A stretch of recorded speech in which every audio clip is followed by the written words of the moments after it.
咁喺大概上年差唔多呢個時間咧，我哋都舉行過講座嘅嚇。咁啊嗰個講座咧，我哋為大家介紹過到底喺即係教育局呢一個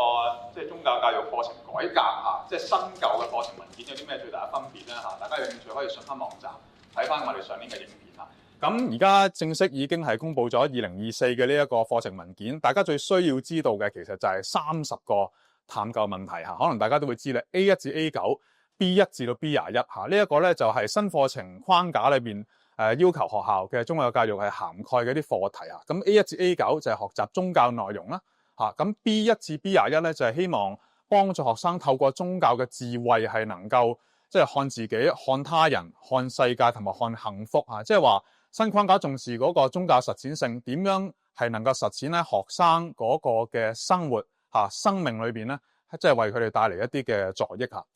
咁喺我哋課程改版嚇，我哋建基於嘅基礎就係聖經伴我行啦嚇，07年嘅出版嚇。咁但係其實我哋當年去到撰寫課程嘅時候，其實都係好着重課程嘅實踐性嘅。所以佢即係而家公布咗呢個新嘅課程大綱，我哋大概超過90%。剛才法政都講過嚇，係能夠係貼合到呢一個課程文件入邊嘅要求嘅。但係當然都出版一段嘅時日啦，即係希望精益求精，都係有改版嘅需要嚇。咁我哋做過好多嘅改版諮詢啦，包括咧問卷，同埋咧做過啲深入訪談。講一個咧係新舊課程啊。如果大家咧而家係聖經伴我行用戶咧，特別去值得關注就係我哋新舊課程喺課程大綱方面咧有一個比較主要嘅修訂，就喺第3冊。如果大家咧用緊而家嘅課程咧，我哋聖經伴我行嘅第3冊咧，其實頭嗰4課係講初期教會發展。由第5課開始去到最尾咧，其實係一啲專題嘅課題嚟嘅，譬如我是誰嚇，或者咧消費文化，或者咧係戀愛，或者係呢個倫理、家庭倫理咁樣樣。咁喺新課程咧，我哋係有一個嘅即係轉變嘅，因為好多老師都反映有啲老師反映嗰幾課比較難教一啲。咁所以喺新課程咧，我哋嘅第3冊嗰個嘅安排咧，頭嗰4課仍然都會係新約呢一個初期教會嘅發展嚇。但係去到第5至到去到第10課度咧，我哋會係主要用新約書信嚇作為一個嘅重心，一陣間咧會去到再講解一下。咁我哋嘅新課程啦嚇，叫生命新視野，大家咧手上嚇都攞到呢一個嘅樣書嚇，可以咧去參考。編寫方針上面，我哋咧2大重點嚇。第一重點就係我哋完全嘅係去到對應下2024嘅呢一個課程文件，涵蓋晒呢30個嘅探究問題嘅。而另一方面咧，剛才法政講過，我哋都希望咧提供一個整全宗教教育嘅課程，所以喺呢一個課程當中，我哋都係希望能夠涵蓋譬如生命教育、信仰呢一個情緒教育、品格教育等等嘅呢啲元素嘅。咁一啲嘅課程特色啦嚇，剛才講過嚇，我哋喺教學法方面係採用 Thomas Groom 呢一位宗教教育學者佢一個 Share Practice Model。叫生活信仰生活，一陣間咧會用我哋嘅學生本嘅編寫咧，去到展示咩叫生活信仰生活。即係我哋去到教授宗教嘅時候，我哋先從學生嘅生活經驗入手嚇。呢一個其實都係課程文件裏面所講，必須先了解學生嘅生活經驗嚇，然之後有一個嘅生活嘅經驗嘅框架，進入去到咧聖經嘅故事或者咧新約嘅教導呢個聖經嘅教導。以至最後再進入翻點樣喺應用喺生活當中嚇，呢一個咧 Share Practice Model 啊。咁喺嗰個課程大綱方面係由舊約到新約嘅。咁一陣間咧會睇到第一冊我哋會係舊約，第二冊咧係耶穌，第3冊就會係新約嚇。咁咧希望幫助學生對於呢個聖經嘅歷史咧有一個順序嚇嘅一個嘅理解嚇。咁第3點啦，我哋剛才講過亦都係強調呢個理性探討信仰啦，亦都係課程文件裏邊要求嘅，照顧學生多樣性嚇，即係有唔同嘅信仰背景嘅學生點樣去到顧及大家嘅需要，同埋咧促進反思學習呢一個咧都係課程文件裏面提到啊，我哋點樣即係透過透過理性嘅探討嚇，以至咧幫助信徒非信徒嚇用邀請式去到幫助佢哋認識信仰，讓到信仰嘅智慧咧係能夠助益佢哋嘅生活啊。咁第4、5點，我哋提供詳盡嘅同埋優質教學指引啦。另外第5點咧就係課程網站，會展示一下俾大家睇咧。我哋都係提供，希望盡量提供更加多嘅多媒體教材嚇，即係減輕教師即係準備教材個壓力嘅。呢個咧我哋嘅課程大綱，大家喺你嘅小冊子裏面都可以見到。其實第1、2冊咧同我哋嘅聖經伴我行嘅第1、2冊嘅課題大體上一樣嘅。第一冊咧，我哋會擺同聖經本行嘅分別咧，就係我哋會第一課我哋會變咗係即係上帝創造世界呢一個咧，同舊課程唔同，但係其他大體上嗰啲課題都係好相近嘅。咁去到第三冊咧，嗰個嘅轉變咧大啲，就係頭一4課我哋會係初期教會嘅發展啦。第5至到第10課咧，我哋都會係用新約書信教導嘅。大家如果可以喺呢一個嘅大綱裏邊我列引嗰啲經文咧，我哋呢6課都會係咁樣處理。咁去到最尾2課包括咧第11課係嗰個聖經嘅編纂同埋第12課輝煌文明咧就係基督教嗰個嘅發展一啲嘅歷史嘅概略啦。咁樣嘅編排其實都係課程文件當中我哋點樣顧及學生個學習進程可能咧喺初期中1、中2會比較偏向容易啲去到理解一啲故事性嘅內容，所以咧舊約同埋耶穌嘅故事咧，即係都係比較個敘事性強啲，係比較容易理解。去到中3多啲書信教導，可能教義性會強一啲，呢個都係配合佢哋嗰個學習進程。但係有啲老師咧，佢哋都反映第一冊一開始就教舊約有啲困難，對於一啲冇乜信仰背景嘅同學呢啲困難，所以我哋咧喺新課程嘅第1冊咧，我哋會係加入咗水論嘅。什麼是基督教？簡單認識咗咩係基督教，先至鋪排佢哋進入去到認識上帝創世開始嘅舊約歷史。咁我哋嘅課程配套咧4大部分：學生本、習作、教師手冊同埋咧課程網站嘅。先睇一睇我哋嘅學生本，大家咧如果手上呢一個嘅樣本都可以睇咧。我哋每一課咧都會係6版嘅，每一課我哋嘅設計都係6版嘅。咁大家見到呢一個係學生本嘅第1版。每一課嘅第1版，每一課嘅第1版咧，你會見到一張嘅圖，一張嘅相片嘅。呢一個上半部分呢一張相片咧，係一個看圖默想嘅部分。我哋會揀咗一幅咧，係同嗰課嘅課題有關聯嘅一張嘅相片，配以一條咧反思嘅問題，俾學生去到默想，從生活處境開始進入。譬如左手邊講擺脫罪惡嘅，特登咧用一張咧喺呢一個大廈底影上去，好似困咗喺個牢籠裏邊嘅感覺嘅一張嘅相片好似咧喺俾罪捆即係圍住咗嘅感覺一樣。咁右邊不陷迷惘呢一課咧，係講唔好沉溺網絡世界。咁咧喺個山窿裏邊望出邊咧，雀仔自由飛翔啦，好似你自己即係受住呢一個嘅即係網絡世界捆鎖唔能夠得着自由。咁下邊咧就係半版係課文呢個課文咧就係會從生活處境去到入手咁讓學生咧帶住呢個框架咧，就進入我哋學生本每一課嘅第2、3頁，就係嗰個嘅聖經故事咁呢一個聖經故事，大家會見到側邊亦都附有一啲嘅美觀嘅插畫啦我哋設計師嘅插畫，另外咧一啲實物圖片嘅，都係幫助學生能夠咧盡心認識相關嘅背景咁咧學完呢一個聖經嘅故事生活進入去到信仰，又再去進入翻去生活咧，就係第4、5版。有2版叫做生活探索區，其實就係一啲同生活實踐相關嘅習作讓到學生咧透過呢一啲嘅習作或者活動咧反省或者咧點樣將喺聖經故事裏面學到嘅品格或者一啲價值觀咧應用喺生活當中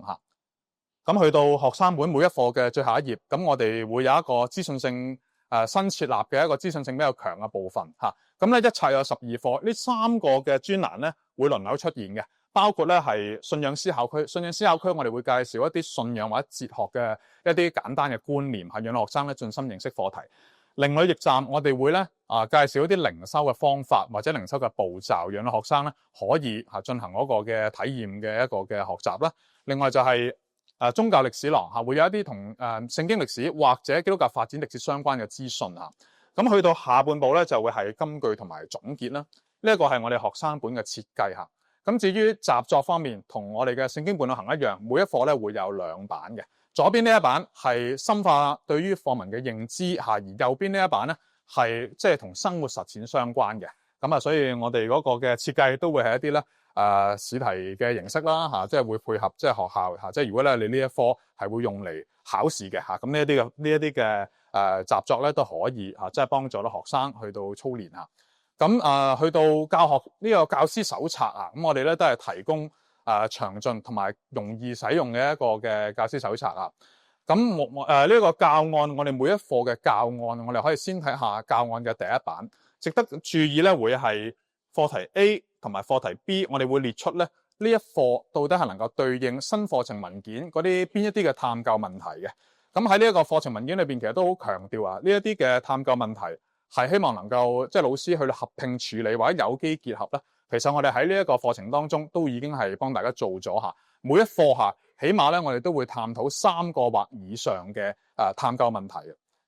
咁喺教案嘅第2版會有一個嘅教學計劃表啦。我哋每一課會提供3個教節嘅，咁而每個教節咧都會有一個引起動機、2個嘅學習活動同埋一個總結。咁喺呢一個3個教節裏邊啦，老師同埋同學咧就會來回穿梭呢個生活、信仰、生活嚇。點樣咧？即係將呢一個信仰應用喺生活當中。咁呢一個我哋嘅教案設計都係詳盡易用啦，有好多嘅討論問題同埋參考答案就算咧新手嘅老師應該都係容易掌握嘅。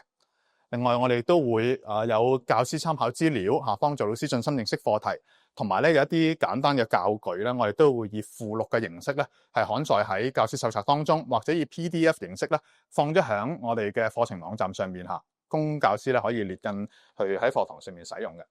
咁最後咧可以 show 一 show 咧呢一個課程網站即係配套方面。咁我哋課程網站咧希望提供即係充足嘅資源啦譬如習作答案教師手冊電子檔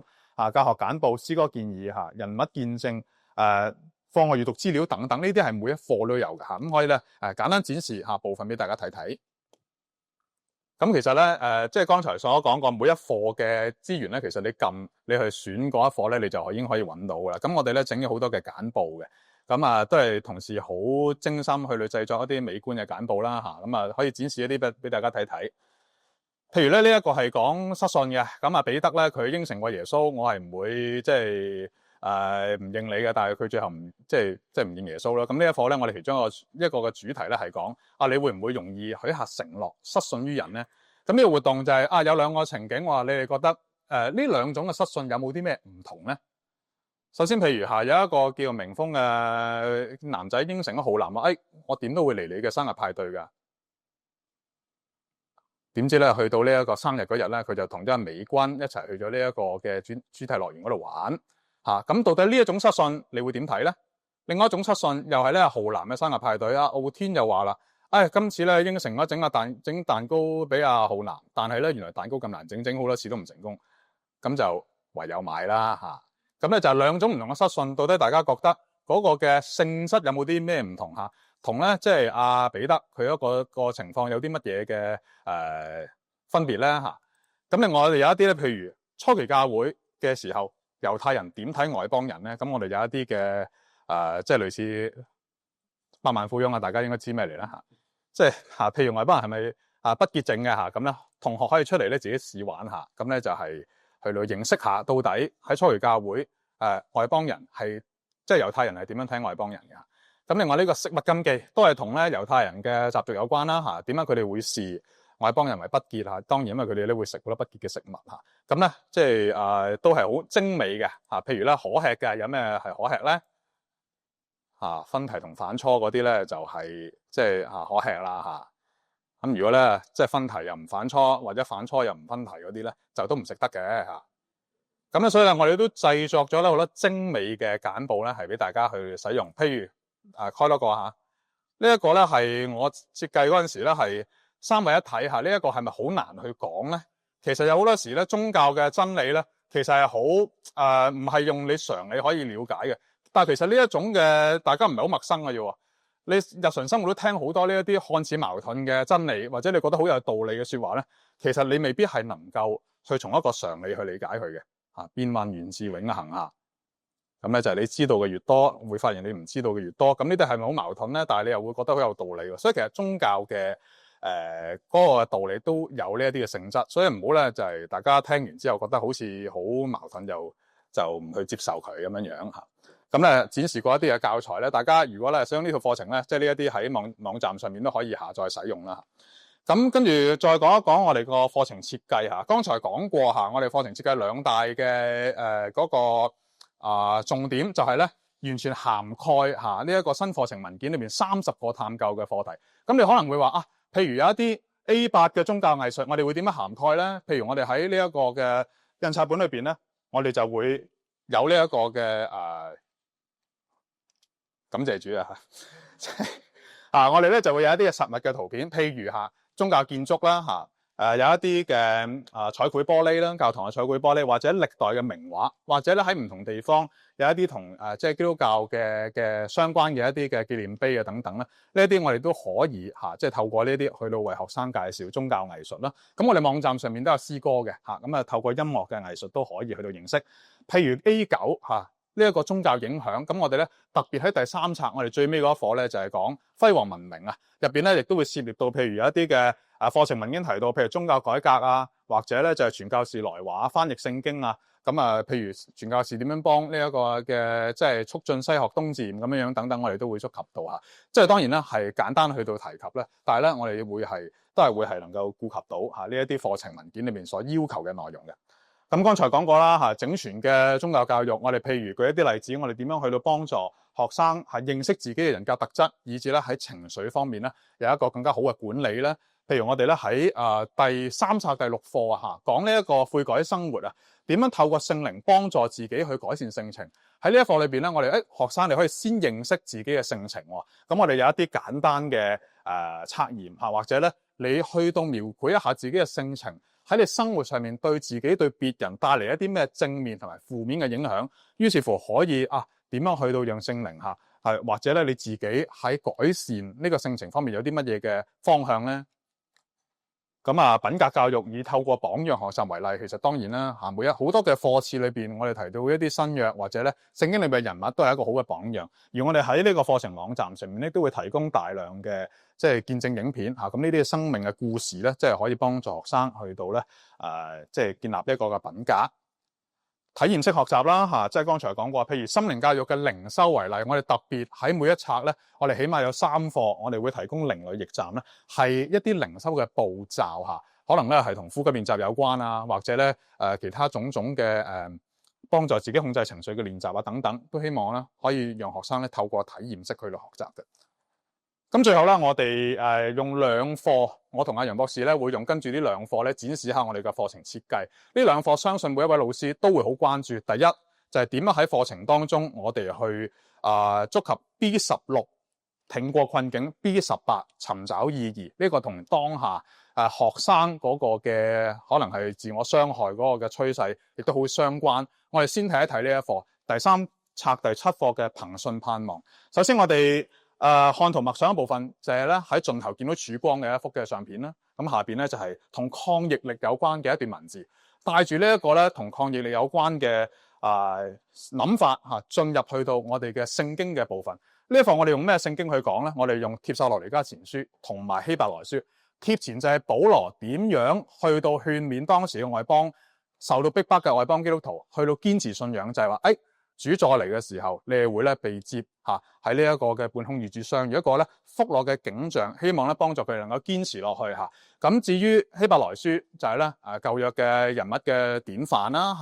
點樣呢一班嘅舊約嘅即係信心偉人點樣喺困難當中仍然看見上帝於是乎